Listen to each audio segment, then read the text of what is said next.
For the latest in strategic affairs, subscribe to our YouTube channel. Click the bell icon for updates.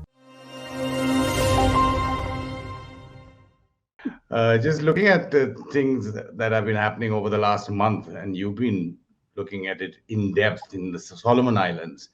Now, first of all, why should anybody care about what's happening in the faraway islands with what, 650,000 people? But if you could explain that in terms of the CCP and China and the Pacific Island chains. Yeah, thank you. Thanks for taking on the topic. I know it can seem like a remote location, but what's happening there is, well, first of all, it's a tragedy for the people of the Solomons, but it's also a very clear case study of what happens as China expands. So this area is really the front line now of Chinese political warfare expansion. And what happened in that country is very similar to watching what's happening in Hong Kong, for example. So you can see what a world where Chinese influence is paramount looks like. The Solomon Islands had diplomatic relations with Taiwan until 2019. And in 2019, the government that's still in power, led by Prime Minister Sogavare, unilaterally switched without any public consultation from Taiwan to China.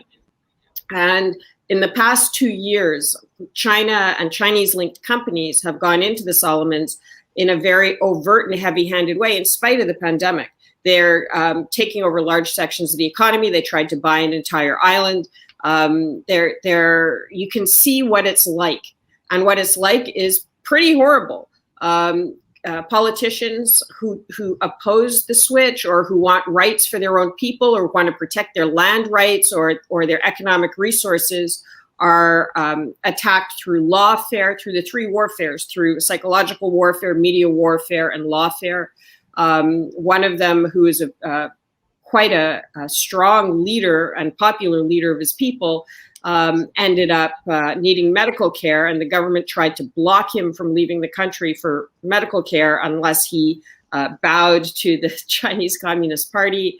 Taiwan eventually gave him access to medical treatment that he needed on compassionate grounds, thanks to actually an intervention from Professor Malaita from India through his strong relationships with Taiwan, and the president of Taiwan wanted to give this treatment on compassionate grounds, and he went there for medical treatment. While he was away, they threatened to persecute him for treason.